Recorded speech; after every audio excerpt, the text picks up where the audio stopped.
Hello friends, मी प्रज्ञा तुम्हा सर्वांचं स्वागत करते आपल्या कलेक्टर गुरुच्या या ऑनलाईन प्लॅटफॉर्मवरती. आजचं आपलं हे 32 नंबरचं लेक्चर आहे. आजचं आपलं हे 32वं लेक्चर आहे, ज्याच्यामध्ये आज आपण लास्टवाला जो ॲनिमल क्लासिफिकेशनचा टॉपिक आहे तो आज आपण इथे कवर करतो आहे. ते म्हणजेच classification of chordates. Classification of chordates म्हणजेच कॉर्डेट्स ज्यांना आपण म्हणतोय समपृष्ठरज्जू प्राणी आहे, बरोबर. मग या कॉर्डेट्सच्या क्लासिफिकेशनमध्ये आपण काय बघणार आहोत, इन डिटेल कॉर्डेट्सचं क्लासिफिकेशन बघायचं आहे. आता याच्या आधी लक्षात आलं असेल, हा सगळ्यात लास्टवाला फायलम आहे.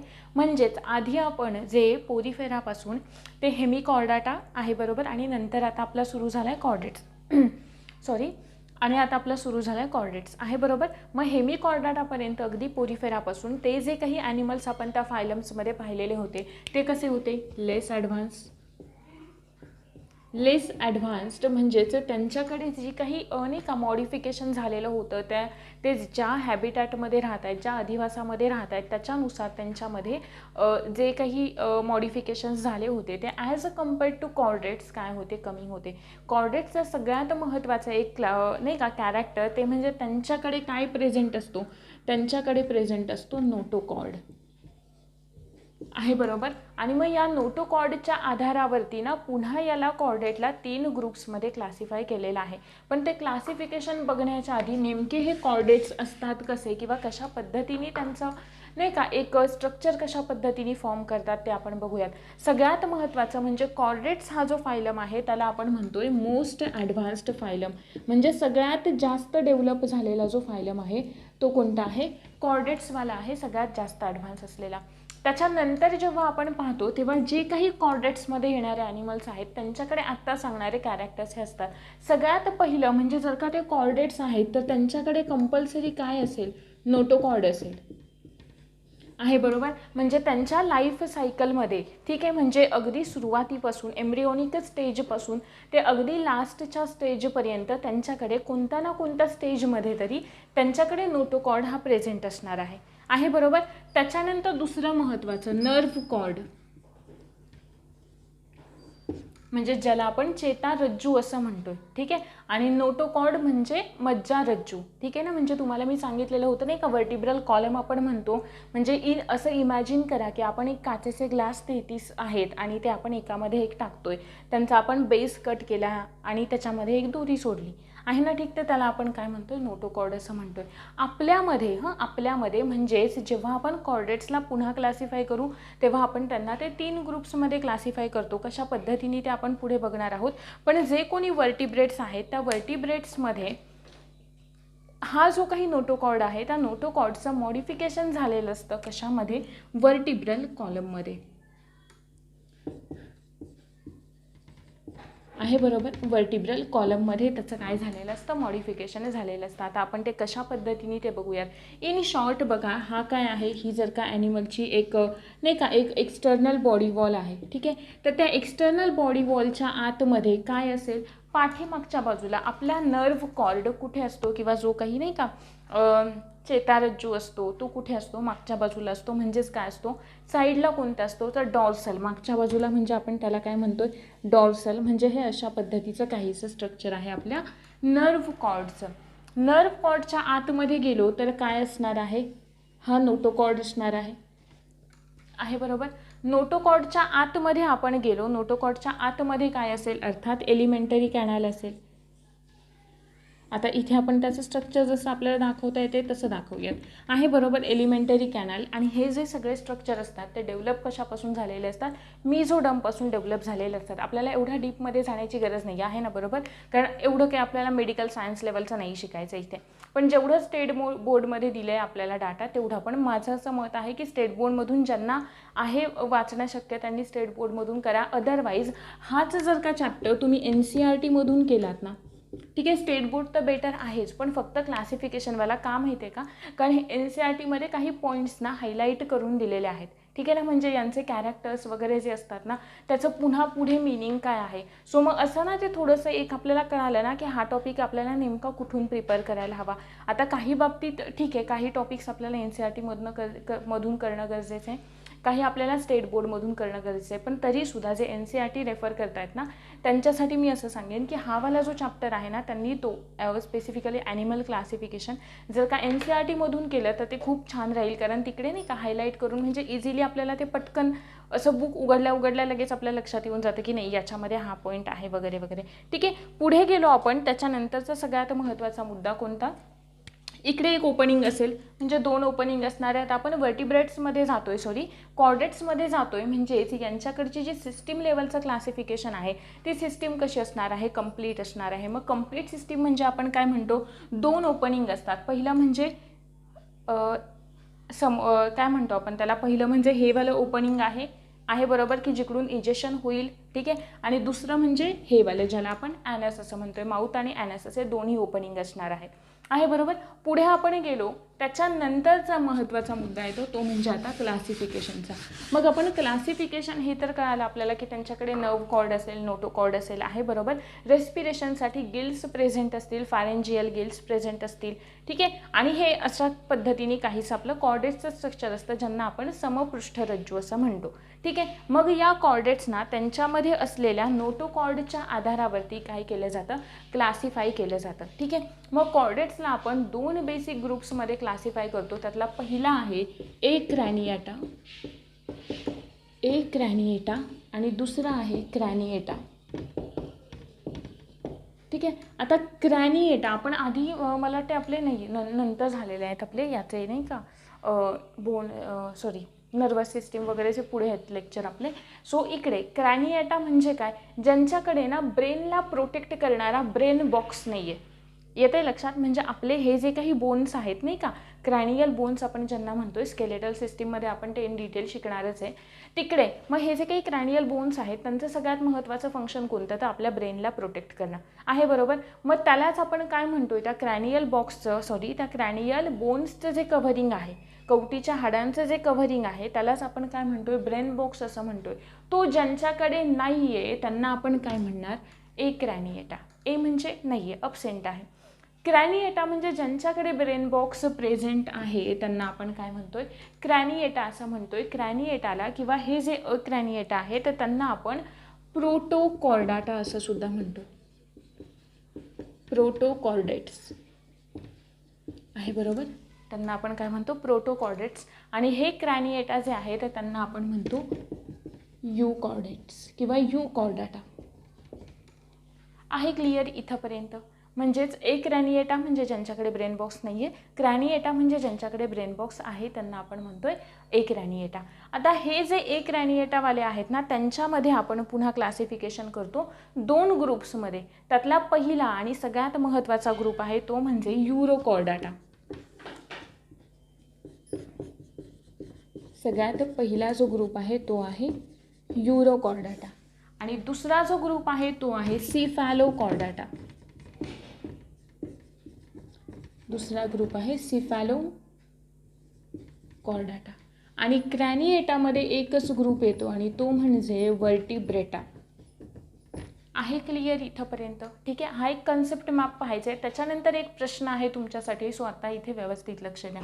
हे जे यूरोकॉर्डाटा आहेत ना, आता यांचे प्रत्येकाचे आपण काय बघूयात, आधी फंक्शन बघूयात थोडक्यात आणि नंतर आपल्याला वर्टिब्रेट्सवालं क्लासिफिकेशन थोडं डिटेलमध्ये बघायचं आहे. ठीक आहे, आता बघा जे यूरोकॉर्डाटा आहेत, यूरोचा अर्थ काय होतो माहिती आहे का, यूरोचा अर्थ असा होतो टेल. ठीक आहे, आणि कॉर्डाटा म्हणजे आपण काय म्हणालो, नोटोकॉर्ड. म्हणजेच ज्यांच्या फक्त आणि फक्त टेलमध्ये किंवा शेपटीमध्ये काय प्रेझेंट आहे, नोटोकॉर्ड प्रेझेंट आहे. काय प्रेझेंट आहे, नोटोकॉर्ड प्रेझेंट आहे, त्यांना आपण काय म्हणणार आहे, यूरोकॉर्डाटा आहे बरोबर. आता यूरोकॉर्डाटा हे झालं. अजून यांना आपण काय म्हणतो, ट्युनिकेट्स असं म्हणतो. काय म्हणतो, ट्युनिकेट्स. आता ट्युनिकेट्स ना, ट्युनिक नाही का, कधी ऑनलाईन शॉपिंग वगैरे करताना गर्ल्सला स्पेसिफिकली माहिती असेल नाही का, टॉप्स आणि ट्युनिक्स असं असतं. म्हणजे ते नाही का क्लोथिंगमधलाच एक प्रकार येतो. म्हणजेच काय, असं एक लेदरी कव्हरिंग असतं आहे ना बरोबर. मग यांच्या बॉडीवरती असं एक लेदरी कव्हरिंग असतं. कोणाच्या, या यूरोकॉर्डेट्सच्या. ठीक आहे, म्हणून आपण त्यांना काय म्हणतो, ट्युनिकेट्स असं म्हणतो. आणि ते कव्हरिंग कशाचं असतं, ते कव्हरिंग असतं ट्युनिसिनचं. नाव लक्षात ठेवायचं आहे, ते कव्हरिंग कशाचं असतं, ट्युनिसिन. आहे इथंपर्यंत क्लिअर? That's it. याचे आता एक्झाम्पल कसे लक्षात ठेवायचे? याचे एक्झाम्पल लक्षात ठेवताना सगळ्यात पहिलं एक्झाम्पल येतं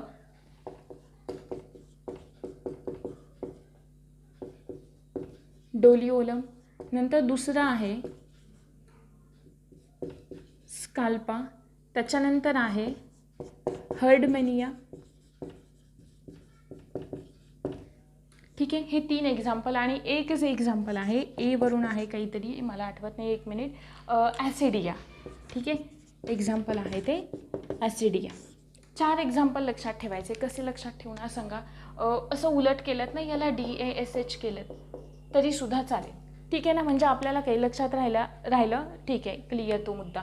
D फॉर डोलिओलम, त्यानंतर स्काल्पा, SC आहे बरं का, स्काल्पा, त्याच्यानंतर हर्डमेनिया आणि नंतर ॲसिडिया. हे 4 एक्झाम्पल कशाचे झाले? युरोकॉर्डेट्सचे झाले. युरोचा अर्थ इमिजिएट लक्षात आला पाहिजे. काय आहे युरो? म्हणजे फक्त टेल. ठीक आहे, आणि कॉर्डेट म्हणजे ज्यांच्या टेलमध्ये काय आहे, नोटोकॉर्ड प्रेझेंट आहे, त्यांना आपण म्हणालो युरोकॉर्डाटा. त्यांना अजून आपण काय म्हणतो? ट्युनिकेट्स असं म्हणतो. काय म्हणतो? ट्युनिकेट्स असं म्हणतो. का? कारण त्यांच्या बॉडीवर एक लेदरी कवरिंग असतं आणि ते लेदरी कवरिंग कशाचं असतं? ट्युनिसिनचं असतं, म्हणून आपण त्यांना म्हणतो ट्युनिकेट्स असं म्हणतोय. आहे इथंपर्यंत क्लिअर? पुढे आपण गेलो आता यांच्याकडे अजून थोडंसं डिटेलमध्ये सांगायचं झालं तर जर का हे जे युरोकॉर्डाटा आहेत त्या युरोकॉर्डाटाकडे सर्क्युलेटरी सिस्टीम कशा पद्धतीची असते? यांच्याकडे सर्क्युलेटरी सिस्टीम असते, इकडे वरती लिहूयात आपण. बरं ठीक आहे, चला इकडे लिहून दाखवते. यांच्याकडे जी सर्क्युलेटरी सिस्टीम आहे ती सर्क्युलेटरी सिस्टीम आहे ओपन सर्क्युलेटरी सिस्टीम. आता circulatory system open circulatory system आहे. जरी ओपन सर्क्युलेटरी सिस्टीम असली तरी यांच्याकडे हार्ट जे असतं ना, हृदय जे असतं ना, ते वेल डेव्हलप असतं. कसं असतं? वेल डेव्हलप्ड असतं. काय म्हणाले मी? टेलमध्ये असतो नोटोकॉर्ड, ट्युनिकेट्स असं म्हणतो, ट्युनिसिनचं कवरिंग असल्यामुळे. एक्झाम्पल्स आपण पाहिले डोलिओलम, त्यानंतर ॲसिडिया पाहिलं, त्यानंतर स्काल्पा पाहिलं आणि हर्डमेनिया पाहिलं. आहे बरोबर? अजून यांचं महत्त्वाचं फंक्शन काय सांगितलं मी? यांच्याकडे म्हटलं मी की ओपन सर्क्युलेटरी सिस्टीम असते आणि जरी ओपन सर्क्युलेटरी सिस्टीम असली तरी हार्ट हे वेल डेव्हलप असतं. आता एक मुद्दा इथेच क्लिअर करून घ्यायचा. हां, ओपन सर्क्युलेटरी सिस्टीम आहे म्हणजेच यांच्याकडे ऑक्सिजनेटेड ब्लड म्हणजे ऑक्सिजनयुक्त रक्त आणि डिऑक्सिजनेटेड म्हणजे ऑक्सिजनेटेड नसलेलं, ठीक आहे ना, ऑक्सिजन विरहित ब्लड, ते काय आहे? मिक्स होईल. ते काय होणार? त्याचं मिक्सिंग होणार. मग त्यांना ज्यांच्याकडे सेपरेट असताना नेहमी लक्षात ठेवायचं की आपल्याला जर का काही इतर बाहेर तापमानामध्ये बदल झाला तर आपल्या शरीरामध्ये एवढा काही फारसा बदल नाही होत, नाही का? म्हणजे नाही बाहेरच्या तापमानानुसार आपण पाण्यात गेलो तर आपल्या शरीराचं टेम्परेचर लगेच वाढतं आहे, नाही. ते काय राहतं? मेंटेन राहतं, कॉन्स्टंट असतं. आधीसुद्धा आपण पाहिलेलं होतं, आहे ना, बरोबर? होमिओस्टॅसिस ज्याला आपण म्हणतो. ठीक आहे, आपण आपल्याला कोणामध्ये काउंट करतो हे सुद्धा तुम्हाला सांगितलेलं होतं, ज्याला आपण ऑस्मो रेग्युलेटर्स असं म्हणतो, आहे ना, बरोबर? आणि दुसरे ऑस्मो रिफॉर्मर म्हणजे बाहेरच्या टेम्परेचरमध्ये काही का बदल होईना पण आपल्या शरीराचं जे काही बॉडी फ्लुइड आहे त्याचं जे टेम्परेचर आहे किंवा त्याचं नाही का जे काही आपण काय म्हणतो त्याला ऑस्मोलॅरिटी आहे ती काय राहते? मेंटेन राहते, आहे बरोबर? सेम पण इथे काय होतं, जर का यांच्याकडे ओपन सर्क्युलेटरी सिस्टीम आहे तर ऑक्सिजनेटेड रक्त आणि डिऑक्सिजनेटेड रक्त काय होणार आहे? मिक्स होणार आहे. आणि जेव्हा ते मिक्स असतं ना तेव्हा एनर्जी काय असते? कमी असते. काय असते? लेस एनर्जी. एनर्जी काय त्यांच्याकडे कमी प्रमाणात डेव्हलप होते, म्हणजे त्यांच्याकडे ऊर्जा कमी प्रमाणात डेव्हलप होते. आता ऊर्जा कमी आहे मग हे ॲनिमल्स कसे असतात? हे ॲनिमल्स असतात कोल्ड ब्लडेड. कसे असतात? Cold blooded. का? कारण ते नाही त्यांचं बॉडी टेम्परेचर मेंटेन नाही ठेवू शकत, कारण त्यांच्याकडे ते ठेवण्यासाठी लागणारी एनर्जी पुरेशी नाही आहे. सो ते कसे असणार आहेत? Cold blooded. क्लिअर इथंपर्यंत मुद्दा? अजून एक महत्त्वाचा राहिला की एक्सक्रीशन कसं करतील. एक्सक्रीशनसाठी नेहमी युरोकॉर्डेट्स लक्षात ठेवायचं. यांच्यामध्ये होणारं जे एक्सक्रीशन आहे ते एक्सक्रीशन कोणत्या ग्रंथींच्या द्वारे होतं? नाव इंग्लिशमध्येच लक्षात ठेवायचं. कोणत्या? Neural glands. कोणत्या? Neural glands. यांच्याकडे एक्सक्रीशन जे होतं ते कोणाच्या थ्रू होतं? न्यूरल ग्लँड्सकडून होतं. कोणामध्ये? युरोकॉर्डाटामध्ये. क्लिअर? हा पहिला फायलम क्लिअर. कोणामधला? कॉर्डेट्समधला. कॉर्डेट्समधले अक्रॅनिएटामधला पहिला फायलम युरोकॉर्डाटा. क्लिअर आहे बरोबर? नंतर दुसरा फायलम आहे सिफॅलोकॉर्डाटा. सिफॅलोचा अर्थ होतो लाईफ टाईम किंवा हेड. सिफॅलोचा अर्थ होतो सिफॅलस म्हणजे हेड, ठीक आहे. म्हणजे यांच्याकडे जो कॉर्डेट प्रेझेंट असतो ना, तो कॉर्डेट यांच्याकडे ऑल ओव्हर बॉडी म्हणजे एंटायर शरीरामध्ये, संपूर्ण शरीरामध्ये काय असतो, नोटोकॉर्ड प्रेझेंट असतो, आहे बरोबर. म्हणजेच head to tail, head to tail म्हणजे अगदी डोक्यापासून, म्हणून तर सिफॅलो म्हणतोय ना, सिफॅलो म्हणजेच हेड. लक्षात ठेवायचं की ज्यांच्याकडे हेड टू टेल आणि कसा असेल, पर्सिस्टन्स कसा असेल, थ्रू आउट द लाईफ.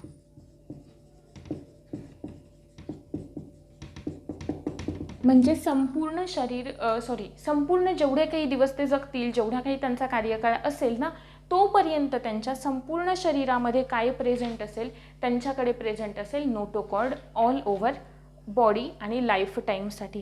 त्याच्यानंतरचं सगळ्यात महत्त्वाचं आहे ते म्हणजे यांचे एक्झाम्पल्स, आहे बरोबर. यांच्याकडे एक्झाम्पल्स लक्षात ठेवायचे कोणते, लँडस्लेट. लँडस्लेट म्हणजेच त्याला आपण म्हणतोय ॲम्फिऑक्सस. काय म्हणतोय आपण त्याला, ॲम्फिऑक्सस, आहे बरोबर. आणि दुसरं एक्झाम्पल आहे ब्रँकिओस्टोमा. दुसरं एक्झाम्पल आहे ब्रँकिओस्टोमा. सगळ्यात कठीण याच्यावरती कोणता पार्ट आहे, आता बघा. हे इकडे अजून एक मुद्दा लक्षात ठेवायचा, नेहमी इकडे प्रश्न विचारताना तुम्हाला त्यांना माहिती आहे की एवढा मोठा चॅप्टर आहे, या सगळ्यावर तर एकदम प्रश्न आपण काही 4-5 प्रश्न एकावरच तरीही विचारतात. आत्ताच्या एक्झामला 3 प्रश्न होते फक्त क्लासिफिकेशनवरती, आहे बरोबर. तरीसुद्धा नेहमी लक्षात ठेवायचं की इकडे प्रिपेअर करताना ना, ऐदर नाही का तुम्हाला मॅच द पेयर्स असतील किंवा मॅच द पेयर्सपेक्षा ना इकडे स्टेटमेंटच्या फॉर्ममध्ये असतील. काही ठिकाणी ना कोणते स्टेटमेंट बरोबर आहे म्हणजे तुम्हाला 4 देतील ना पेयर्स. फायलम्सच्या बाबतीत तसं झालेलं होतं बघा. या 2 म्हणजे नाही का वेगळे वेगळे फायलम्स दिलेले होते, फायलममधले एक्झाम्पल दिलेले होते आणि त्या एक्झाम्पलला अजून दुसरं नाव कोणतं आहे ना बरोबर. म्हणजे त्याला अजून त्याचं कॉमन नाव काय आहे, आपण त्याला कोणत्या नावाने ओळखतो, याच्यावरती असे प्रश्न विचारले होते की जे वेगळ्या वेगळ्या फायलममधले होते, आहे ना, ठीक. मग ते तशा पद्धतीने प्रिपेअर करताना करायचं आणि त्यांना माहिती आहे की एक्झाम्पलच लक्षात ठेवणं कठीण आहे. सो एक्झाम्पल व्यवस्थित प्रिपेअर करायचे. थोडं लक्षात ठेवायला कठीण जातं, पण थोडंसं नाही का एक लॉजिक लावलं तर कुठेतरी ते इझी जातं लक्षात ठेवायला. नंतरचा मुद्दा, यांच्याकडे जी सर्क्युलेटरी सिस्टीम असते ती कोणत्या टाईपची असते, क्लोज्ड टाईपची असते. आता इथून पुढे कुठून, सिफॅलोकॉर्डाटापासून पुढे सगळीकडे जो ओपनवाला पार्ट आहे ना, तो इथे क्लोज झाला, ठीक आहे. म्हणजे आता इकडे ओपन सर्क्युलेटरी सिस्टीम नसणार आहे. आता पुढे सगळी कशी आहे, क्लोज सर्क्युलेटरी सिस्टीम आहे. आता क्लोज्ड आहे म्हणजे ऑक्सिजनेटेड डिऑक्सिजनेटेड मिक्सअप होत नाही, आहे ठीक, मिक्सअप होणार नाही. काहींकडे ज्यांच्याकडे 3च चेंबर आहेत, ज्यांच्याकडे 2च चेंबर आहेत, अशा केसेसमध्ये मात्र ते मिक्स होऊ शकतं, जे आपण आता पुढे पाहणार आहोत, ठीक आहे. आता हे तर एक्झाम्पल लक्षात आले. दुसरा मुद्दा, एक्सक्रीशन कसं होतं. एक्सक्रीशन कसं होतं, चला तुमच्यासाठी प्रश्न एक कोणता, प्लॅटीहेल्मिंथस फायलम आपण पाहिला, 4थ्या नंबरचा फायलम आपण पाहिला. त्यांच्यामध्ये एक्सक्रीशन कशा पद्धतीने होत होतं, कोणत्या सेल्सच्या थ्रू, ठीक आहे, किंवा कोणत्या ग्लँड्सच्या थ्रू होत होतं, कोणत्या सेल्सच्या थ्रू होत होतं. आठवत असेल तर बघा, तिकडे एक्सक्रीशन होत होतं फ्लेम सेल्स, सांगितलेलं होतं तिथे सुद्धा लक्षात ठेवायला. फ्लेम सेल्स लक्षात ठेवा, याच्यावरती प्रश्न पडू शकतो कारण दोन्हीकडे आहे. कुठे आहे, सिफॅलोकॉर्डेट्समध्ये आहे, सिफॅलोकॉर्डाटामध्ये आहे आणि प्लस प्लॅटीहेल्मिंथसमध्ये सुद्धा आहे, ठीक आहे. व्यवस्थित लक्षात ठेवायचं. एक्सक्रीशन जे होतं ते कशाच्या थ्रू होतं, फ्लेम सेल्सच्या थ्रू होतं, ठीक आहे. आणि रेस्पिरेशन जे होतं ते जनरल बॉडी सेल्स ज्या असतात ना त्यांच्या थ्रू काय होतं, रेस्पिरेशन होतं. हे झालं सिफॅलोकॉर्डाटा. बस एवढंच लक्षात ठेवायचं तुम्हाला इथे. आता पुढचा आला वर्टिब्रेटा, ठीक आहे. आता वर्टिब्रेट्सचं क्लासिफिकेशन बघूया. पण नीट लक्षात ठेवा, वर्टिब्रेट्स कोणामध्ये आहे, कॉर्डाटामध्ये आहे. कोणामध्ये आहे वर्टिब्रेट्स, कॉर्डेट्समध्ये आहे, ठीक आहे ना. कॉर्डेट्स वर्टिब्रेट्समध्ये नाही आहेत, वर्टिब्रेट्स कॉर्डेट्समध्ये आहेत, आहे ठीक. लक्षात ठेवा कारण याच्यावरती प्रश्न विचारलेला आहे, जो प्रश्न पुढे विचारणार आहे मी तुम्हाला. फक्त हे लक्षात ठेवा, ठीक आहे. आता हे रिवाईज नाही करत आहे, तुम्ही ते रिवाइंड करून पाहू शकता. नंतरचा आपला पुढचा फायलम आहे क्रॅनिएटामधला वर्टिब्रेटा. फायलम वर्टिब्रेटा थोडंसं इंटरेस्टिंग आहे वर्टिब्रेटावाला फायलम, का, कारण खूप आपल्या थोडंफार नाही का इथून कुठेतरी आपल्याकडे नाही का मॉडिफिकेशन सुरू होतात आपल्याकडे जाण्यासाठी, मॅमल्सकडे जाण्यासाठी, आहे ठीक. पहिल्यांदा बघूयात वर्टिब्रेट्सवालं क्लासिफिकेशन. वर्टिब्रेट्सना आपण कशाच्या आधारावर क्लासिफाय करतो, वर्टिब्रेट्स. आता आपण त्याचं डिव्हिजन बघणार आहोत, पण डिव्हिजन कशावरती, डिव्हिजन कशाच्या आधारावरती. काही वर्टिब्रेट्स असतात त्यांच्याकडे काय असतो, जबडा असतो, आहे बरोबर, आणि काहींकडे काय नसतो. मग त्याच्या आधारावर क्लासिफिकेशन करतो, कशावरती, जॉ जे काही आहेत ना, जॉ बिअरिंग आणि जॉलेस, ठीक आहे ना. मग त्याच्या आधारावरती क्लासिफिकेशन कसं करतो, सगळ्यात पहिलं येतं ते म्हणजे अग्नाथा. अग्नाथा म्हणजे कोण, ज्ञाथा म्हणजेच जबडा असणे किंवा जॉ आहे, बरोबर. अग्नाथा म्हणजे जॉलेस, ज्यांच्याकडे काय नाहीये, जबडा नाहीये, म्हणजेच आपण त्याला जबडे विरहित असं सुद्धा म्हणू शकतो. आहे क्लिअर इथंपर्यंत. आणि पुढचा जो येतो तो येतो ग्नॅथोस्टोमाटा. पुढचा जो येतो तो येतो ग्नॅथोस्टोमाटा, म्हणजेच यांना आपण काय म्हणतो, जबडे रहित आहे, ठीक. म्हणजे यांच्याकडे काय, जॉ बिअरिंग, यांच्याकडे जॉ असणार आहे, जबडा असणार आहे, यांच्याकडे नसणार आहे. मग हे जे आहेत ना अग्नाथावाले किंवा आपण ज्यांना काय म्हणतो जबडे विरहित जॉलेस, त्यांच्यामध्ये पुन्हा क्लासिफिकेशन पडतं. 2 ग्रुप्समध्ये पुन्हा आपण यांना क्लासिफाय करतो. त्यातला पहिला ग्रुप आहे ऑस्ट्रॅकोडर्मा.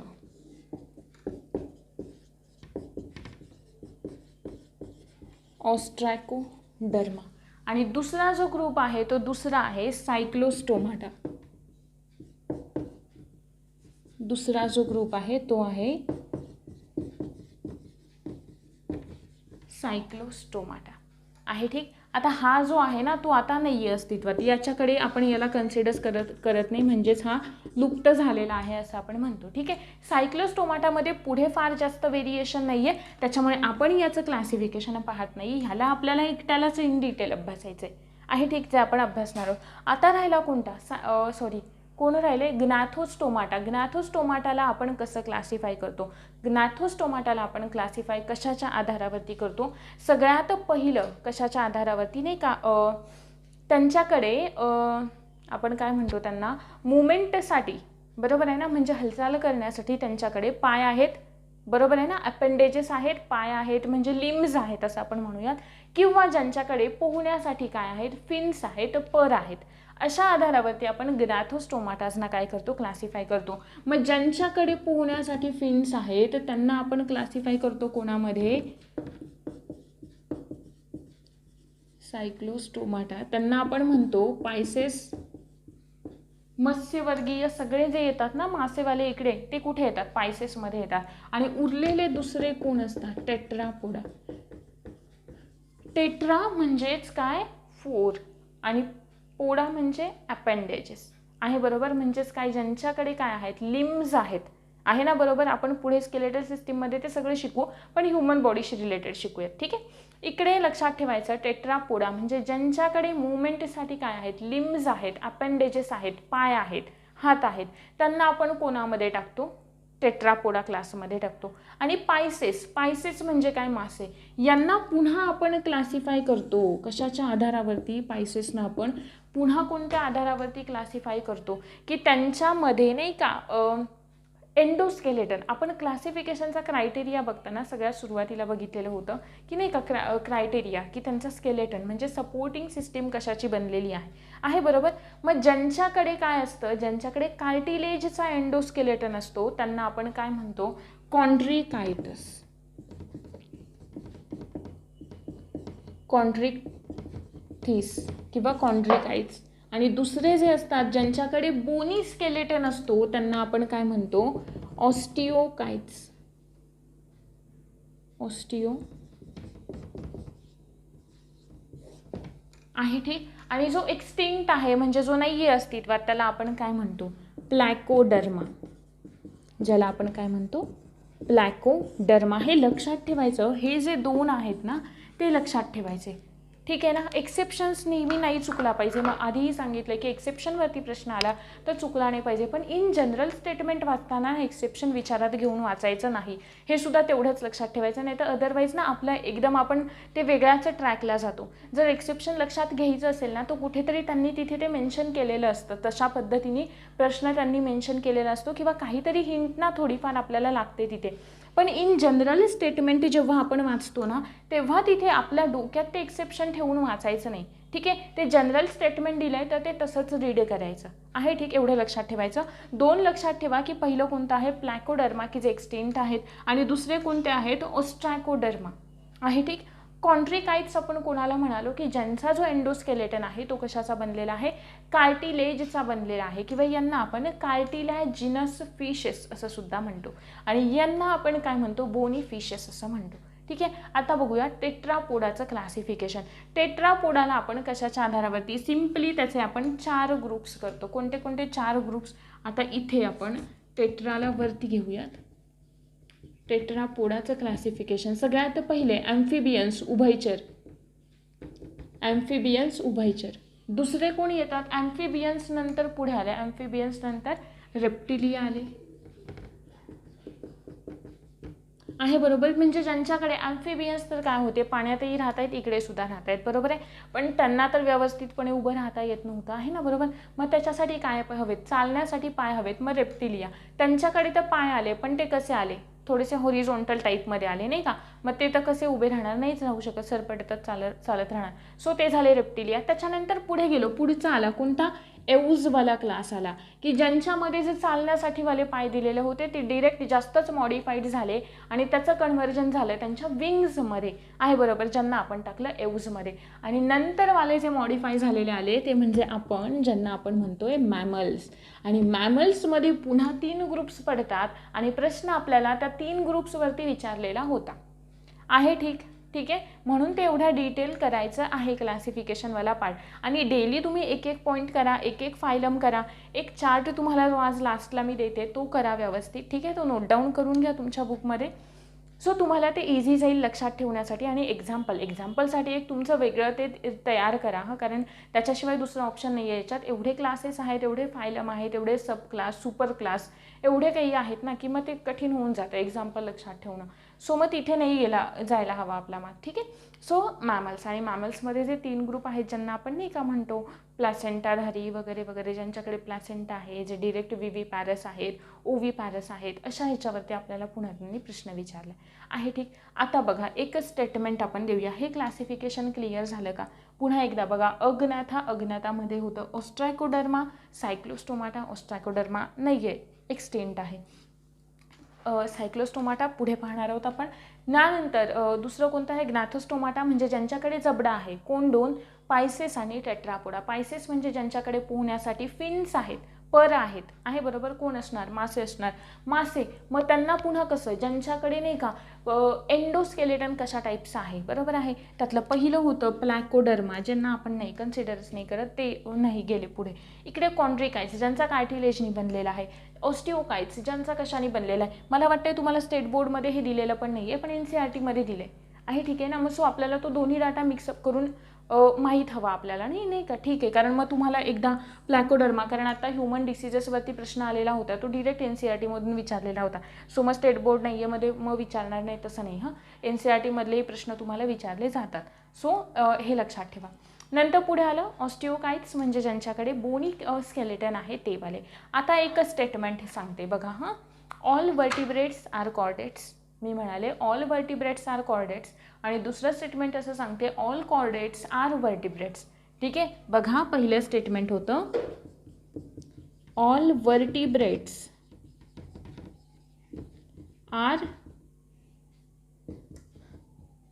कॉर्डेट्स, म्हणजे सगळे वर्टिब्रेट्स जे आहेत, ठीक आहे ना, म्हणजे पृष्ठरज्जू जे आहेत ते कसे आहेत, कॉर्डेट्स आहेत. आता इकडे वर्टिब्रेट्सचं मला एकदम स्पेसिफिक असं मिनिंग नाही आठवत आहे.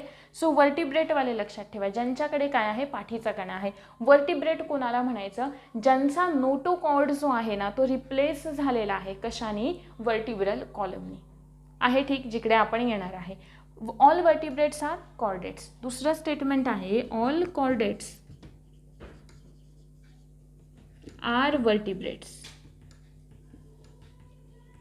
प्रयत्न करा आन्सर देण्याचा. ज्यांनी PYQचं ॲनालिसिस ज्यांचं आहे व्यवस्थित त्यांना हा इझिली प्रश्न सुटेल, कारण हा प्रश्न विचारून झालेला आहे, ठीक आहे ना. आणि हे 2च स्टेटमेंट होते दिलेले आणि खाली तुम्हाला ऑप्शन दिले, ठीक आहे. ऑप्शन असतील फक्त A करेक्ट, दुसरा ऑप्शन असेल फक्त B करेक्ट, तिसरा ऑप्शन असेल A+B दोन्ही करेक्ट, आणि चौथा ऑप्शन असेल A+B दोन्ही चुकीचे, आहे, ठीक ना. आता बघा थोडंसं विचार करा. ऑल आपण इथे शिकलो, आपण एक नाही का कन्सेप्ट मॅप पाहिला आहे.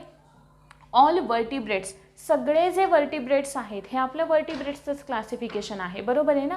मग वर्टिब्रेट्स कोणामध्ये आलेले होते, इकडे जे क्रॅनिएटावाले होते त्यांच्याकडे आलेले होते, आहे बरोबर. दुसरं क्लासिफिकेशन होतं क्रॅनिएटाचं, आहे बरोबर. आणि हे दोघे कशामध्ये येत होते, दोघे येत होते कॉर्डेट्समध्ये. मग वर्टिब्रेट्स जे आहेत, सगळे वर्टिब्रेट्स जे आहेत ते कॉर्डेट्स आहेत का, येस, पहिलं स्टेटमेंट बरोबर आहे. पण सगळे कॉर्डेट्स वर्टिब्रेट आहेत का, नाही आहेत. सगळे कॉर्डेट्स वर्टिब्रेट नाही आहेत, कारण काही त्याच्यामध्ये कसे आहेत, युरो कॉर्डेट्स आहेत, काही कसे आहेत, सिफॅलो कॉर्डेट्स आहेत, सगळे वर्टिब्रेट्स नाही आहेत. सो दुसरं स्टेटमेंट काय असणार आहे, रॉंग असणार आहे. क्लिअर. सो PYQ याच्यावरचे पाहत चला, आपल्याला एक आयडिया येऊन जाते काय करायचं आहे ते झालं. त्याच्यानंतरचा पुढचा आपला क्लास आपण बघतोय. सगळ्यात पहिला क्लास कोणता, सायक्लोस्टोमाटा. सगळ्यात पहिला क्लास कोणता आहे, सायक्लोस्टोमाटा.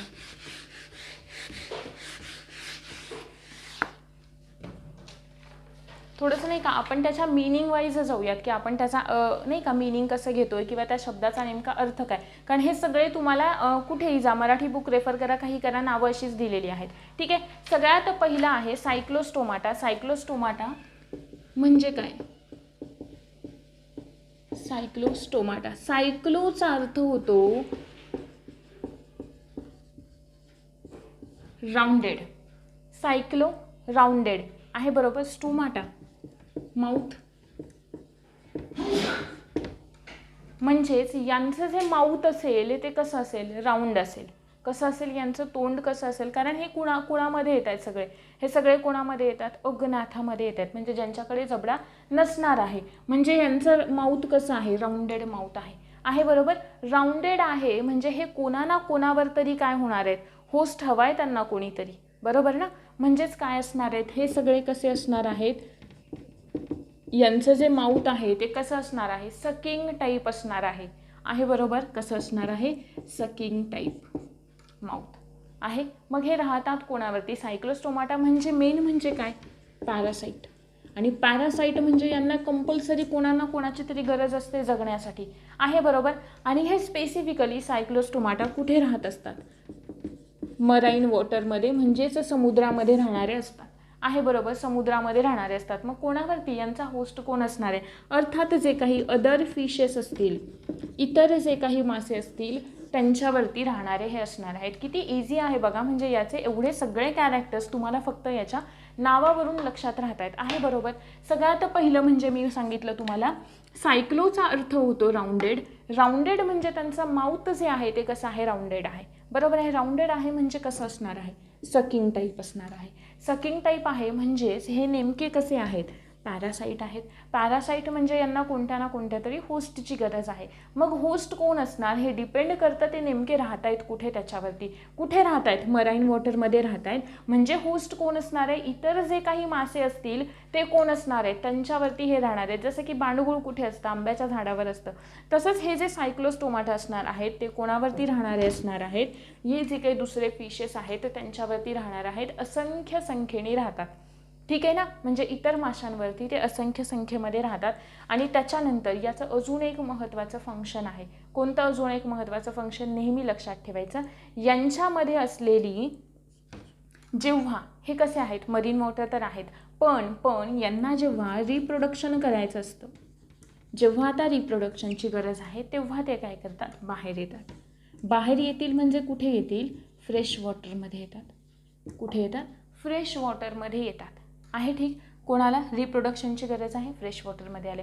फ्रेश वॉटरमध्ये आले, अडल्ट जो असतो ना, अडल्ट कळतो ना आपल्याला, म्हणजे नाही जो आता जन्म देणार आहे कोणाला तरी, ठीक आहे. मग अडल्ट जेव्हा एखाद्या लार्वाला जन्म देतो, ठीक आहे, तेव्हा हा स्वतः काय होतो, मरतो. काय होतो, मरतो. म्हणजे नाही का लार्वासाठी, म्हणजे कळतंय ना, म्हणजे अडल्ट जो आहे याला जन्म दिला तो काय झाला, मरून गेला. ठीक आहे ना. म्हणजे पेरेंट्स जो होता तो मेला, आहे ना ठीक. आणि जन्म कोणाचा झाला, या लार्वाचा. हे जे लार्वा आहे पुन्हा कुठे जाईल, मरीन वॉटरमध्ये जाईल. आणि कोणावरती पॅरासाईट म्हणून सर्वाईव्ह करेल, हे जे काही अदर फिशेस आहेत त्यांच्यावरती. क्लिअर. सायक्लोस्टोमाटा इथंपर्यंत आहे का क्लिअर, सायक्लोस्टोमाटावाला पार्ट आहे बरोबर. यांचे जर का एक्झाम्पल सांगायचे झाले तर सगळ्यात बेस्ट एक्झाम्पल कोणतं येतो, मिक्झिन आणि पेट्रोमायझोन. ठीक आहे, हे कशाचे एक्झाम्पल येतात? सायक्लोस्टोमाटाचे एक्झाम्पल येतात. क्लिअर झालं सायक्लोस्टोमाटा. आता इथे तुमच्यासाठी एक होमवर्क तुमच्यासाठी कोणता वाला, की रिप्रोडक्शन करण्यासाठी जेव्हा ते मरीन वॉटरमधून फ्रेश वॉटरमध्ये जात आहेत तेव्हा एक टर्म यूज करतात. ठीक आहे ना, म्हणजे ही जी काही प्रोसेस आहे ना, ही जी काही प्रोसेस आहे की मरीन वॉटरमधून किंवा समुद्राच्या पाण्यामधून फ्रेश वॉटरमध्ये जाणं, गोड्या पाण्यामध्ये जाणं, याच्यासाठी एक स्पेसिफिक अशी टर्म आहे. ठीक आहे, ती टर्म कोणती ते तुम्ही शोधून काढायचं आहे. आणि दुसरी टर्म की जेव्हा त्यांचं काय होतं आहे, रिप्रोडक्शन झालं. ठीक आहे, रिप्रोडक्शन झालं, हा जो अडल्ट आहे तो काही दिवसांनी काय होतो, मरून जातो. ठीक आहे ना, मग जेव्हा हे पुन्हा फ्रेश वॉटरमधून मरीन वॉटरमध्ये येतात तेव्हा कोणती टर्म यूज केली जाते ते तुम्ही शोधायचे. ठीक आहे ना, पहिली टर्म मी सांगते तुम्हाला. पहिली जी टर्म आहे ती आहे ॲनाड्रोमस. ठीक आहे, इथेच सांगून देते, नाहीतर मग पुन्हा. आणि जी दुसरी मरीन वॉटरमधून जेव्हा मरीन वॉटरमधून रिप्रोडक्शन केलं, रिप्रोडक्शनसाठी फ्रेश वॉटरमध्ये गेला, त्या टर्मला आपण म्हणतो ॲनाड्रोमस. आहे बरोबर. आणि आता फ्रेश वॉटरमधून पुन्हा कशामध्ये आला, मरीन वॉटरमध्ये आला, त्या टर्मला आपण म्हणतो कॅटाड्रोमस. नाही लक्षात राहिला, कारण इकडे स्टेट बोर्डमध्ये दिलेले आहेत वाटते. मी हा NCERTतून प्रिपेअर केला आहे. सो मग ठीक आहे, तिकडे थोडंसं इझी जातं आपल्याला प्रिपेअर करायला, त्यासाठी. त्याच्यानंतरचा पुढचा क्लास एक्झाम्पल लक्षात राहतील, मिक्झिन, पेट्रोमायझिन. त्यानंतरचा पुढचं क्लासिफिकेशन आहे कोणतं, त्यानंतरचा पुढचा जो आहे आपला क्लास कोणता आहे, ग्नॅथोस्टोमाटा. ग्नॅथोस्टोमाटा. ग्नॅथोस्टोमाटामध्ये सगळ्यात पहिला आपल्याला पाहायचं आहे कोणतं, पायसेस. पायसेस आता ज्यांनी ऐकले व्यवस्थित त्यांनी सांगा. पायसेसमधला जो फायलम एक्सटेंड झालेला आहे, ज्याचा आपल्याला स्टडी नाही आहे, असा कोणता वाला आहे, क्लास असा कोणता आहे, कशामधला, पायसेसमधला. ग्नॅथोस्टोमाटामध्ये कोण येणार आहेत, पायसेस येणार आहेत आणि टेट्रापोडा येणार आहेत. आहे बरोबर.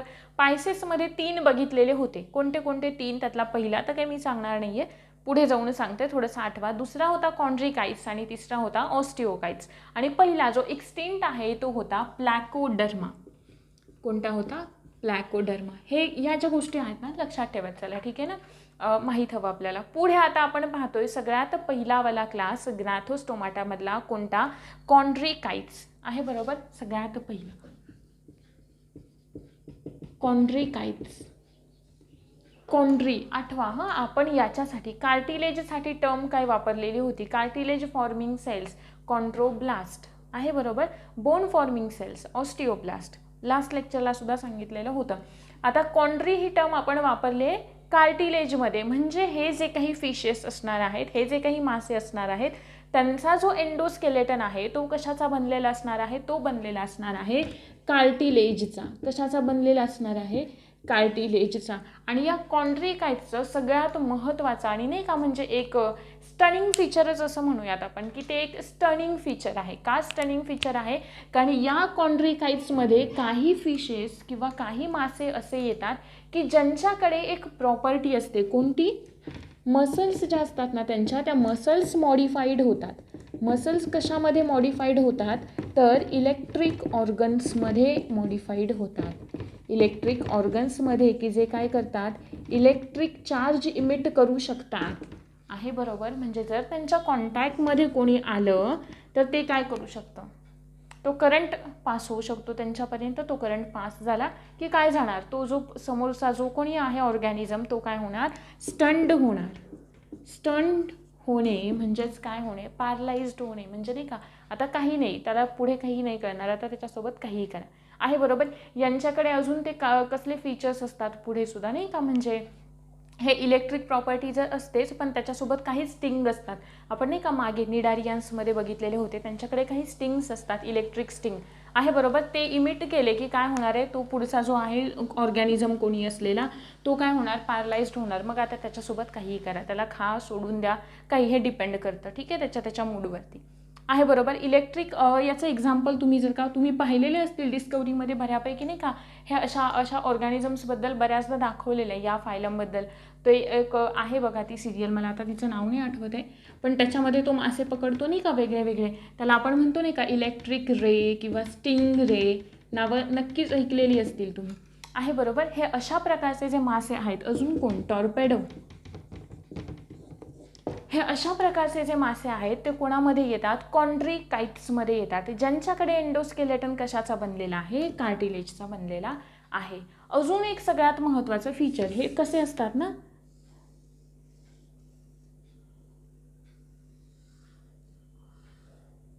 ठीक आहे ना, म्हणजे हे काय आहे त्यांचं माउथ आहे, हे काय आहे त्यांचं माउथ.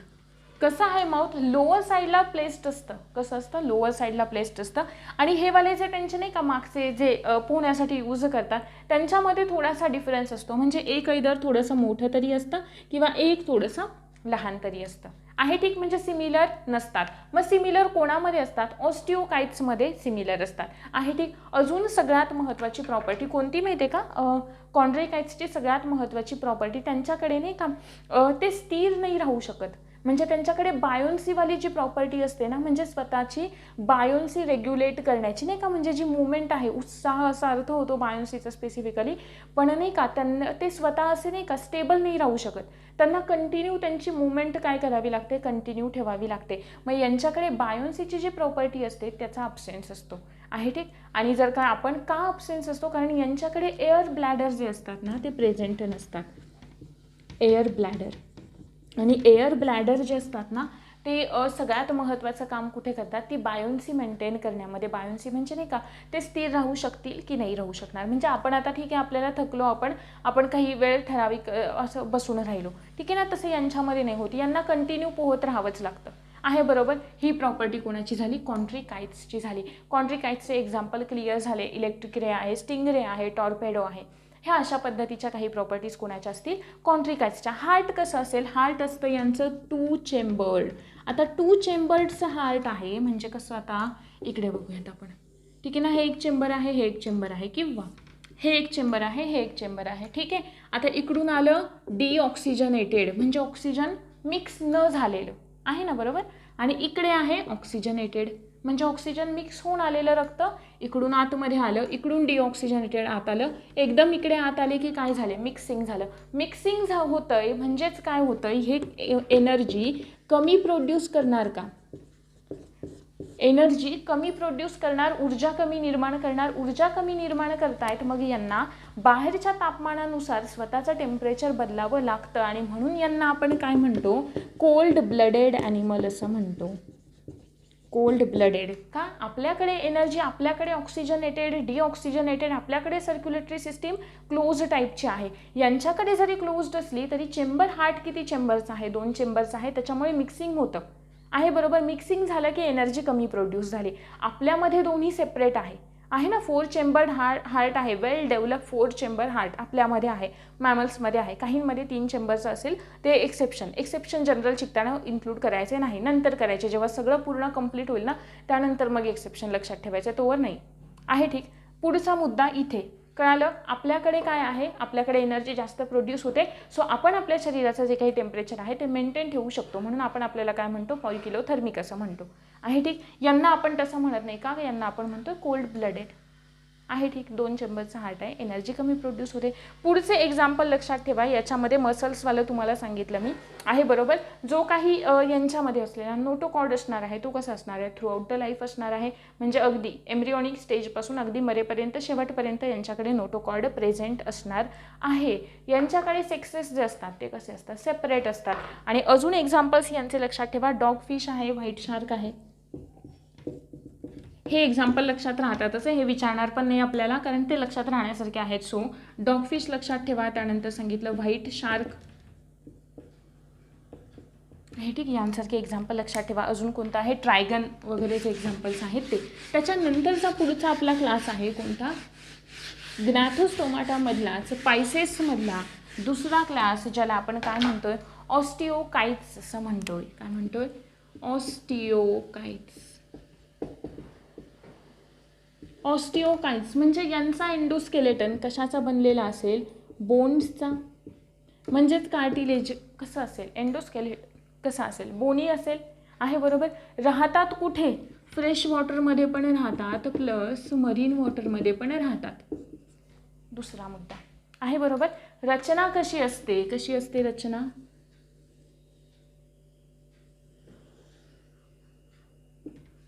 अशा टाईपचे फिशेस असतात, म्हणजे यांचं माउथ कुठे आहे, बरोबर समोरच्या बाजूला आहे. अजून एक डिफरन्स लक्षात ठेवायचा, हे जे दोन्ही असतात ना ते दोन्ही कसे असतात,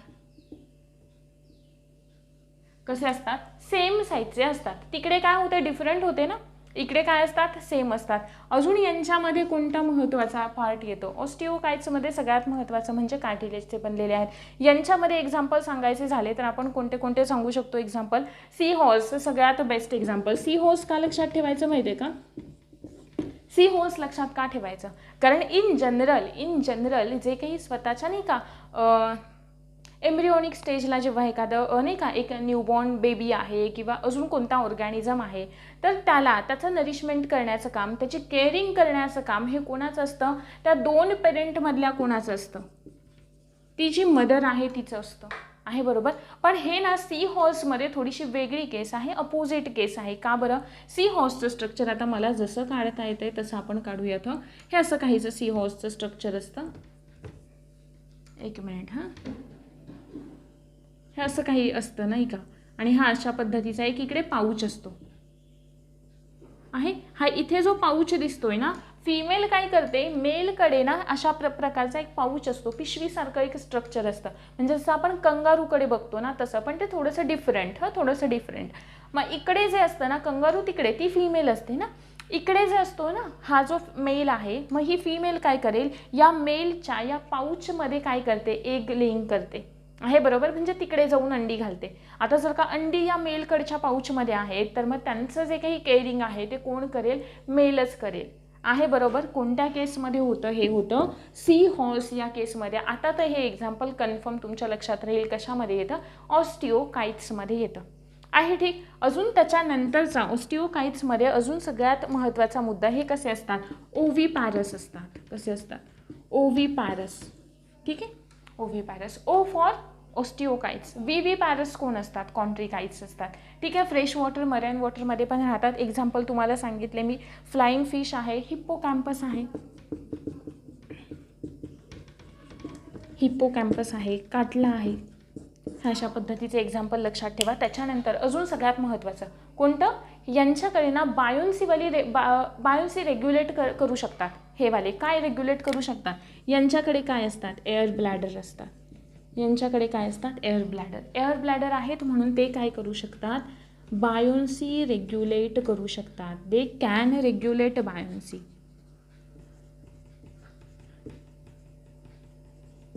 आहे क्लिअर इथंपर्यंत, नक्की. हे झालं कोणाचं, ऑस्टिओकाइट्सचं. बायोन्सी रेग्युलेट करू शकतात म्हणजे ते थोड्या वेळ तरी स्टेबल राहू शकतात, कशाचा तरी आधार घेऊन ते स्टेबल राहू शकतात. जसे त्यांना कंटिन्यू स्विम करत राहावं लागतंय तसं इकडे होत नाही. अजून काही राहिलं आहे का आपण बघूयात. ओके ठीक आहे, एवढं पुरेसं आहे आपल्यासाठी. अजून एक महत्त्वाचं, बॉडी कशी दिसते तुम्हाला, स्ट्रीमलाईन दिसते, स्ट्रीमलाईन बॉडी. स्ट्रीमलाईन बॉडीचा अर्थ काय होतो की फ्रिक्शन ड्रॅग कमी करणं, नाही का. आता कन्सिडर करा की हे जर का आपण हे अशा पद्धतीने आपण पाण्यामधून पुढे ढकलतोय, आहे बरोबर, तर मग याला पाणी रेजिस्ट करणारा जो सरफेस एरिया आहे तो जास्त आहे, आणि तेच जर का आपण हे अशा पद्धतीने समोर ढकलतोय पाण्यामधून तर अर्थात जो काही रेजिस्ट करणारं पाणी आहे त्याला सरफेस एरिया कमी भेटतोय, आहे ना बरोबर. म्हणजे नाही का अडथळा कसा होईल, कमी होईल, म्हणजे हे थोडंसं फास्ट मूव्ह करू शकेल. सिमिलरली ही जी काही बॉडी आहे ती कशी आहे, स्ट्रीमलाईन बॉडी आहे, म्हणजेच काय दिसते ना अशा पद्धतीच्या. आता ते तर लक्षात येतच आपल्या, नाही का, मासा कसा असतो, म्हणजे त्याला काय होतो, रेजिस्टन्स कमी होतो त्या पाण्याचा आणि तो इझिली काय करू शकतो, स्विम करू शकतो. आणि हे होते त्याचे काही महत्त्वाचे एक्झाम्पल्स आहेत, ठीक. त्याच्यानंतरचा पुढचा आपला क्लास आहे ऑस्टिओकाइट्स कंप्लीट झाला. आता नंतर कोणता आहे, पायसेस कंप्लीट झाला. आता सुरू झाले टेट्रापोडा, आहे बरोबर. टेट्रापोडामध्ये सगळ्यात पहिलं एक्झाम्पल, टेट्रापोड्समध्ये आपला फायलम आहे ॲम्फिबिया. ॲम्फिबिया ज्यांना आपण उभयचर असं म्हणतो, आहे बरोबर, उभयचर. मग यांच्यामध्ये येणारे, आता ॲम्फिबियाचा मीनिंग आधी समजून घेऊयात, त्याच्यानंतर पुढे जाऊयात. जसं सायक्लोस्टोमाटाचं मीनिंगवरून एंटायर सायक्लोस्टोमाटा लक्षात राहिला आपल्या, ठीक आहे. तसंच इकडे बघा, ॲम्फिबियन्स म्हणजे काय, ॲम्फीचा अर्थ होतो ॲम्फिबियन्स, ॲम्फीचा अर्थ होतो दोन, आणि बियन्सचा अर्थ होतो लाईफ, आहे बरोबर. ज्या काय करतात, दोन लाईफ बिअर करतात. आता दोन लाईफ बिअर करतात म्हणजे काय, दोन लाईफ सायकल नाही, दोन लाईफ म्हणजेच कोणती, एक पाण्यामधली म्हणजेच जे कसे असतात, काही यांच्यामधले जलचरही असतील आणि काही यांच्यामधले भूचरसुद्धा असतील, म्हणजे काही ॲक्वॅटिकसुद्धा असतील आणि काही कसे असतील, टेरेस्ट्रियलसुद्धा असतील. इथंपर्यंत क्लिअर आहे. आता नीट लक्षात द्या हां इकडे व्यवस्थित. ॲम्फिबियन्स येतात कोणामध्ये, ॲम्फिबियन्स येतात टेट्रापोडामध्ये. कोणामध्ये येतात, टेट्रापोडामध्ये ॲम्फिबियन्स येतात. आहे बरोबर. पण एकमेव टेट्रापोडा म्हणजे काय, ज्यांच्याकडे मुवमेंटसाठी काय आहेत, लिम्स आहेत, अपेंडेजेस आहेत. पण एकमेव असा टेट्रापोडा आहे की ज्याच्याकडे जो कसा आहे, लिम्बलेस आहे. टेट्रापोडा लिम्बलेस असलेला, काय नाव आहे त्याचं, इक्थिओप्थिस. हा एकमेव असा आहे. नावं कठीण आहेत पण अशीच लक्षात ठेवा नावं.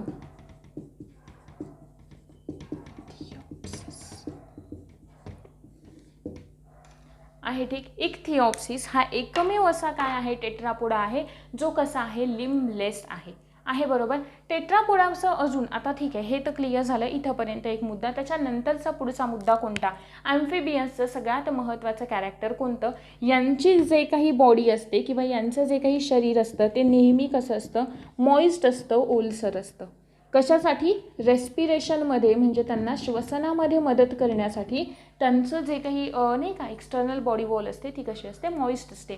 त्याच्यानंतर अजून एक सगळ्यात महत्त्वाचं कोणतं, की यांच्यामध्ये ॲम्फिबियन्समध्ये असलेला एलिमेंटरी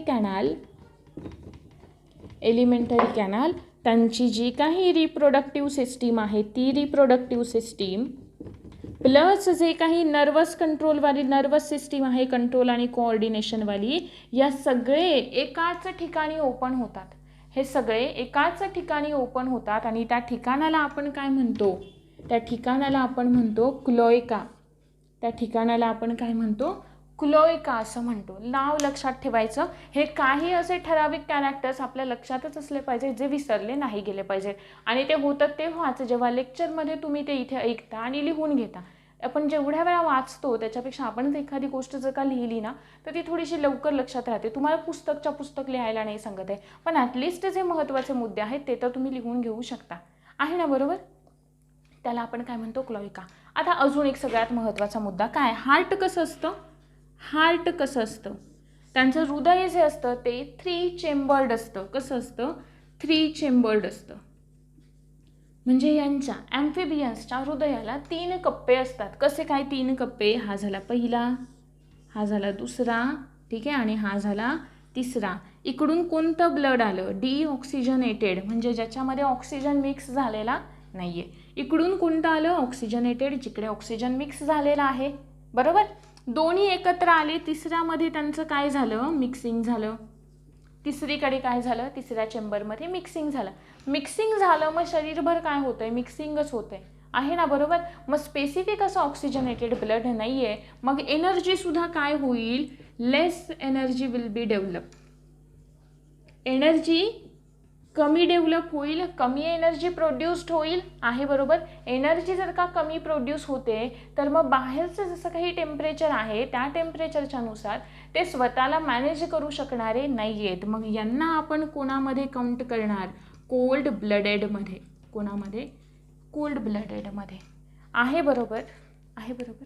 ठीक आहे. क्लिअर झालं का. ॲम्फिबियन्सचे एक्झाम्पल्स कोणते कोणते येतात, फ्रॉग वगैरे आहे. त्यानंतर इक्थिओप्सिस, हे तर लक्षातच राहायला हवं आहे. ठीक. हे कोणाचं आहे, ॲम्फिबियन्स, पण कसे, लिम्बलेस ॲम्फिबियन्स आहेत. ठीक आहे, लक्षात ठेवायचे. हे झाले ॲम्फिबियन्सवाला आपला पहिला क्लास. दुसरा क्लास येतो त्याच्यानंतरचा आपला पुढचा क्लास आहे रेप्टिलिया. रेप्टिलियामध्ये कोण येतात, रेप्टिलियामध्ये सगळ्यांनाच माहिती आहे. रेप्टाईल्समध्ये कोण येतात, रेप्टाईल्स म्हणजेच काय, सरपटणारे प्राणी. आहे बरोबर. कोण कोण येतं त्याच्यामध्ये, सगळ्यात पहिलं एक्झाम्पल लक्षात ठेवायचं आहे, ॲलिगेटर आहे. त्याच्यानंतर पॉयझनस स्नेक्स आहेत. आता असं नाही की जे स्नेक पॉयझनस नाही आहे तर ते सरपटत नाही शकत, असं नाही. तेही येतात. नॉन पॉयझनस दोन्ही प्रकारचे स्नेक्स जे असतात, साप जे असतात ते याच्यामध्ये येतात. आहे ठीक. नंतर अजून काय येतं, वॉल लिझार्ड, पाल, बरोबर ना, सरपटणारी, ते यांच्यामध्येच येतं. हे जे काही रेप्टाईल्स आहेत त्या रेप्टाईल्सना आपण काय म्हणून ओळखतो लक्षात ठेवायचं. फर्स्ट टेरेस्ट्रियल हा डाटा खूप छान NCERT मध्ये दिलेला आहे, हायलाईट करून फार छान. तुमचं तिकडून रीडिंग जर का फक्त अंडरलाईन करत गेलात ना तिथे खाली आणि एक्झाम्पल लक्षात ठेवले तर NCERT मधून फार छान प्रिपेअर होतो हा पार्ट तुमचा. ठीक आहे, जे स्टेट बोर्डमधून रेफर करतात काही इश्यू नाही आहे, तिकडून केलं तरी फक्त हे पॉईंट हायलाईट करत जायचे. ठीक आहे ना, वाचताना की कसे आहेत ते, कारण एवढं सगळं आपल्या लक्षात नाही राहत. कंपॅरिझनमध्ये लक्षात ठेवण्याचा प्रयत्न करा. सगळ्यात पहिले टेरेस्ट्रियल कोणाला म्हणतो आपण, यांना म्हणतो. अजून यांचा सगळ्यात महत्त्वाचा गुणधर्म कोणता, यांची स्किन कशी असते, ड्राय स्किन असते. कशी असते, ड्राय स्किन असते. आणि अजून एक महत्त्वाचं काय बरं, अजून एक महत्त्वाचं माउल्टिंग. माउल्टिंग म्हणजे काय माहिती आहे का, यांच्याकडे ती कपॅसिटी असते की नाही का, स्वतःची जी वरची स्किन आहे डेड झाली की काय करायची, त्याचं माउल्टिंग करायचं. म्हणजे काय करायचं, काढून टाकायची. सापाची कात टाकणे हे आपण ऐकलं असेल ना, ते त्या पद्धतीचं, त्याला आपण काय म्हणतो, माउल्टिंग असं म्हणतो. लक्षात ठेवायचं आहे. ठीक, एक्झाम्पल तुम्हाला सांगितलेत, एवढंच आहे. बाकी रेप्टाईल्समध्ये तर आपल्याला सगळं माहिती आहे बरोबर. नंतरचा पुढचा जो क्लास आहे तो पुढचा क्लास येतो एव्ज. एव्जमध्ये पुढचा क्लास आहे आपला क्लास एव्ज. एव्ज म्हणजे आपण काय म्हणतोय त्यांना, बर्ड्स असं म्हणतोय आहे बरोबर, पक्षी. आता यांच्यामध्ये पुन्हा दोन प्रकार असतात. कोणते दोन प्रकार, की ज्यांना उडता येणारे, उडता येतं ज्यांना, आणि दुसरे उडता न येणारे, म्हणजे फ्लाईंग आणि नॉन फ्लाईंग, उडता न येणारे आहे बरोबर. मग ज्यांना उडता येत नाही अशांमध्ये कोण येतात, सगळ्यात पहिलं किवी, आणि दुसरं कोणतं येतं, पेंग्विन. दुसरं कोण आहे, पेंग्विन, ज्यांना उडता येत नाही. बाकीचे उरलेले सगळे कोणामध्ये येतात, यांच्यामध्ये येतात. पण बर्ड्स जे आहेत ना त्यांच्यामध्ये काही सर्टन मॉडिफिकेशन्स झालेले असतात. आता जेव्हा आपण उडता येणारे असं म्हणतोय, मग त्यांच्यात सगळं पहिलं मॉडिफिकेशन म्हणजे काही फिजिओलॉजिकल मॉडिफिकेशन झालेले असतात. त्यातलं सगळ्यात पहिलं त्यांचे जे 4 लिम्स असतात ना, 4 लिम्स म्हणजे आपल्याला समजेल अशा भाषेत, त्यांचे हात कशामध्ये मॉडिफाय झालेले असतात, विंग्समध्ये. कशामध्ये, विंग्समध्ये, उडता येण्यासाठी. दुसरं जे हाइंड लिम्स असतात, मागचेवाले लिम्स जे असतात म्हणजे आपल्या भाषेत पाय, ते कशामध्ये, लेग्समध्ये, म्हणजेच ज्या अपेंडेजेसमध्ये, ज्यांच्या चालण्यासाठी रनिंगसाठी काय झालेले असतात, मॉडिफाईड झालेले असतात. अजून यांचं काय महत्त्वाचं कॅरेक्टर आहे, स्ट्रीमलाईन बॉडी. स्ट्रीमलाईन बॉडी म्हणजे बोट शेप, बोटचा जसा शेप असतो ना तशा टाईपची बॉडी. का, उडता येताना हवेचा रेजिस्टन्स कमी करण्यासाठी आहे बरोबर. त्याच्यानंतर अजून महत्त्वाचं यांच्यामध्ये काय तयार झालेले असतात, ज्या काही फिमेल्स असतात ना त्या फिमेल्समध्ये युरिनरी ब्लॅडर जे असतं ना ते ॲब्सेंट असतं. का, युरिनरी ब्लॅडर जे असतं ते ॲब्सेंट असतं. का, उडायचं आहे म्हटल्यावर वेट कमी हवं आहे बरोबर. आणि यांच्याकडे फक्त ना लेफ्टवाली जी ओव्हिडक्ट ओव्हरी असते ना ती काय असते, तीच फक्त प्रेझेंट असते. उरलेल्या काय असतात, ॲब्सेंट असतात. म्हणजे एकच असते कोणती वाली, लेफ्ट जी काही ओव्हिडक्ट आहे तीच काय असते, फक्त प्रेझेंट असते. का, कारण वेट कमी असायला हवं ना याच्यासाठी. त्यानंतर अजून महत्त्वाचं आहे, रेस्पिरेशन कशाच्या मदतीने होतं, रेस्पिरेशन होतं लंग्सच्या मदतीने. कशाच्या मदतीने, लंग्सच्या. आता हे मॉडिफाईड आहेत का, कारण आपल्या आधीचेच आहेत थोडेसे आहे बरोबर. नंतर अजून सगळ्यात महत्त्वाचं, हार्ट जे असतं, हार्ट, हृदय, ते परफेक्टली 4 चेंबर्ड असतं. परफेक्टली 4 चेंबर्ड हार्ट म्हणजे 4 कप्प्यांचं हृदय असतं. आता 4 कप्प्यांचं हृदय आहे, मग यांच्यामध्ये जे ऑक्सिजनेटेड ब्लड आहे आणि जे डिऑक्सिजनेटेड ब्लड आहे त्याचं मिक्सिंग होत नाही. त्याचं मिक्सिंग होतं का, नाही होत. मिक्सिंग नाही होत, मग एनर्जी जास्त प्रोड्यूस होते. एनर्जी प्रोड्यूस होतीये, मग हे कसे असणार आहेत, वॉर्म ब्लडेड ॲनिमल असणार आहेत. कसे असणार आहेत, वॉर्म ब्लडेड ॲनिमल असणार आहेत. आहे क्लिअर इथंपर्यंत. आणि यांच्यामध्ये सगळ्या प्रकारचे जे बर्ड्स असतात ते सगळ्या प्रकारचे बर्ड्स कोणामध्ये येतात, यांच्यामध्ये येतात. यांच्याकडे बायोन्सी रेग्युलेट करण्याची सुद्धा प्रॉपर्टीज असते. का, कारण यांच्याकडे एअर ब्लॅडर प्रेझेंट असतात, एअर कॅव्हिटीज प्रेझेंट असतात. का, कारण यांना उडायचं आहे. त्यांचं वजन काय हवं, वेट काय हवं, कमी हवं यासाठी. हा होता आपला पुढचा सेकंड लास्टवाला आहे. ठीक, आणि आता आपण जातोय जो लास्टवाला होता ना त्या लास्टवाल्याकडे, म्हणजेच कोणता, सगळ्यात जास्त डेव्हलप झालेला, मोस्ट डेव्हलप. त्याच्यानंतरचा आणि सगळ्यात महत्त्वाचा आणि सगळ्यात डेव्हलप झालेला क्लास कोणता आहे? क्लास मॅमॅलिया, सस्तन प्राण्यांचा वर्ग.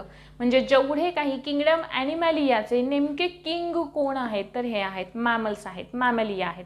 बरोबर आहे का? कारण अजून एलियन्स आले की मग यांची पोझिशन थोडीशी जाईल मागे पडेल, आहे ना? बरोबर. मग आत्ता कोण सगळ्यांवरती कोण नाही का रूलिंग कोण करतंय? मॅमल्स करतायत, आहे बरोबर. म्हणून आपण यांना काय म्हणतो? मोस्ट डेव्हलप असं म्हणतो. यांना आपण काय म्हणतो? Most develop. सगळ्यात जास्त ॲडव्हान्स, सगळ्यात जास्त डेव्हलप झालेले कोण आहेत? मॅमल्स आहेत. मॅमल्स कसे असतात? काही हर्बिवोरस असतात, काही कसे असतात? कार्निवोरस असतात, आहे बरोबर. हे यांच्या प्रकारचे असे टाईप्स पडतात. हे काही एवढं नाही आपल्या लक्षात राहू शकतं ते. त्याच्यानंतर सगळ्यात महत्त्वाचं यांचा एंडोस्केलेटन. यांच्यामध्ये काहींमध्ये एंडोस्केलेटन पण असतो, काहींमध्ये एक्झोस्केलेटन पण असतो. जसं की हेअर्स आहेत, नेल्स आहेत, बरोबर आहे. या प्रकारचा. हार्ट कसं असतं? Perfectly 4 chambered. Perfectly 4 chambered heart. 4 कप्प्यांचं हृदय असतं यांच्याकडे, आहे बरोबर. मग यांच्याकडे ऑक्सिजनेटेड आणि डिऑक्सिजनेटेड ब्लडचं मिक्सिंग होत नाही. मिक्सिंग होत नाही. मिक्सिंग होत नाही म्हणजे एनर्जी जास्त प्रोड्यूस होते. एनर्जी जास्त प्रोड्यूस होते म्हणजे हे कसे आहेत? वॉर्म ब्लडेड ॲनिमल्स आहेत. कसे आहेत? वॉर्म ब्लडेड ॲनिमल्स आहेत. अजून यांच्यामध्ये महत्त्वाचं काय? यांच्याकडे वेगवेगळ्या ग्लँड्स प्रेझेंट असतात. यांच्याकडे सगळ्या सिस्टीम्स वेगळ्या वेगळ्या डेव्हलप झालेल्या असतात, आहे बरोबर. आता लक्षात ठेवण्यासारखा मुद्दा कोणता? आपल्या फायद्याचा, आहे ना बरोबर. कोणता? ज्याच्यावरती प्रश्न विचारलेला आहे ते म्हणजे मॅमल्सना आपण पुन्हा 3 ग्रुप्समध्ये क्लासिफाय केले. कोणते कोणते 3 ग्रुप्स आहेत? तर सगळ्यात पहिला ग्रुप आहे कोणता? मोनोट्रिमॅटा. मोनोट्रिमॅटा सगळ्यात पहिला ग्रुप. दुसरा जो ग्रुप आहे तो आहे मार्सिपिड्स. दुसरा जो ग्रुप आहे तो आहे मार्सिपिड्स. आणि तिसरा जो ग्रुप आहे तो आहे प्लॅसेंटॅलिया. प्लॅसेंटॅलिया. लक्षात ठेवण्यासारखं बेसिक आहे, फार सोपं आहे. कोणतं वालं? हे जे काही मोनोट्रिमॅटा आहेत ते मोनोट्रिमॅटा काय करतात? अंडी घालणारे असतात. म्हणजेच आपण ज्यांना काय म्हणतो? Egg laying. याच्यावरती प्रश्न विचारला होता. अंडी घालणारे कोणते? हे कोणते आहेत? मोनोट्रिमॅटा कोण आहेत? अंडी घालणारे. प्रश्न इंग्लिशमध्ये पाहायचा आणि इकडे पाहायचा. तुम्हाला तेवढा पुरेसा वेळ असतो. राज्यसेवेला तुम्हाला तेवढा पुरेसा वेळ असतो. सो सायन्सचे क्वेश्चनना इंग्लिशमध्येच वाचा. आधीचे पेपर बघितले ना तर काहीमध्ये थोडंसं नाही इंग्लिशमधला क्वेश्चन मोस्ट करेक्ट वाटतो आपल्याला. मराठीमध्ये वाचण्यापेक्षा इंग्लिशमधला थोडासा लवकर लक्षात येतो आपल्या. त्यानंतर कोणते आहेत? मार्सिपिड्स. मार्सिपिड्स म्हणजे ज्यांना आपण पिशवीधारी म्हणतो. पिशवीधारी म्हणजे कोण येणार यांच्यामध्ये? म्हणजे कंगारू, आहे बरोबर. आणि इकडे प्लॅसेंटॅलिया म्हणजे यांना आपण काय म्हणतो? प्लॅसेंटाधारी. ठीक आहे. यांना आपण काय म्हणतो? प्लॅसेंटाधारी असं म्हणतो. यांच्यामध्ये कोण येतात? सगळे कॅट, एलिफंट वगैरे सगळे जे हायर ॲनिमल्स आहेत ना ते सगळे यांच्यामध्ये येतात. कोणामध्ये? प्लॅसेंटॅलियामध्ये. मार्सिपिड्समध्ये कोण येतात? कंगारू वगैरे जे येतात ज्यांच्याकडे पाऊच असतात ना ते वाले कोणामध्ये येतात? मार्सिपिड्समध्ये येतात. आणि इकडे मोनोट्रिमॅटामध्ये कोण येतात? मोनोट्रिमॅटामध्ये सगळ्यात महत्त्वाचं एक्झाम्पल लक्षात ठेवायचं. कोणतं वालं? एकिडना. काय हे लक्षात ठेवायचं कारण याला आपण काय म्हणतो? कनेक्टिंग लिंक बिटवीन कोणामधला जोडणारा दुवा आपण म्हणतो? रेप्टालिया म्हणजे सरपटणारे प्राणी आहेत त्यांच्यामधला. आणि मॅमल्समधला कोणाला म्हणतो आपण? एकिडना या ऑर्गॅनिझम्सना म्हणतो. आणि दुसरं यांच्यामध्ये एक्झाम्पल लक्षात ठेवायचं कोणतं? ऑर्निथोरिंकस. दुसरं एक्झाम्पल कोणतं आहे? ऑर्निथोरिंकस हे एक्झाम्पल आहे. राहील लक्षात. ह्या अशा पद्धतीने इथे आपलं ओव्हरऑल जे काही ॲनिमल क्लासिफिकेशन होतं ते आज इथे आपलं कंप्लीट होतं आहे. ज्याच्यामध्ये आपण हे 3 जे महत्त्वाचे क्लासेस होते ते पाहिलेले आहेत. ठीक आहे. याच्या लास्टला एंडिंगला मी तुम्हाला 2 चार्ट दाखवते. ठीक आहे. हा जो चार्ट आहे तो आहे पहिला चार्ट. ठीक आहे. आणि याच्यामध्येच थोडेसे काही एक्झाम्पल्स आपण ॲड केले. तो आहे हा वाला दुसरा चार्ट. ठीक आहे, तो एकदा पाहून घ्या, त्याचे स्क्रीनशॉट घ्या, नोट डाऊन करून घ्या ते नोटबुकमध्ये. सो तुम्हाला जेणेकरून ना 10च्या 10 फायलम लक्षात राहिले की इकडे पुढे तर आपण फक्त त्यांच्या नावांवरून जे काही त्यांचं नाही का कॅरेक्टर्स आहेत वगैरे वगैरे सगळे ते आपण व्यवस्थितपणे लक्षात ठेवू शकतो. होप सो की तुम्हाला हा जो काही क्लासिफिकेशन ऑफ कॉर्डेट्स जे आहे ते खूप जास्तपणे क्लिअर झालेलं असेल. ज्या पद्धतीने सांगितलं लेक्चर पाहताना ते नोट डाऊन करत चला, तरच तुम्हाला ते पुढे वाचताना एक्झामच्या वेळी एवढे काही क्लासिफिकेशनचे 2-3 चॅप्टर आपले बुकमधले वाचून होत नाही. ते जर का आपले 4-5 पेजेसमध्ये तुम्ही जर का ते कव्हर केलेलं असेल ना, तर ते इझिली तुमचं काय होऊन जातं, लक्षात राहून जातं किंवा तुम्हाला थोडीशी आयडिया यायला सोपं जातं. होप सो की हा पार्ट समजलेला असेल. याच्या पुढचं जर काही पार्ट आहे तो आपण येणाऱ्या लेक्चरमध्ये बघूयात.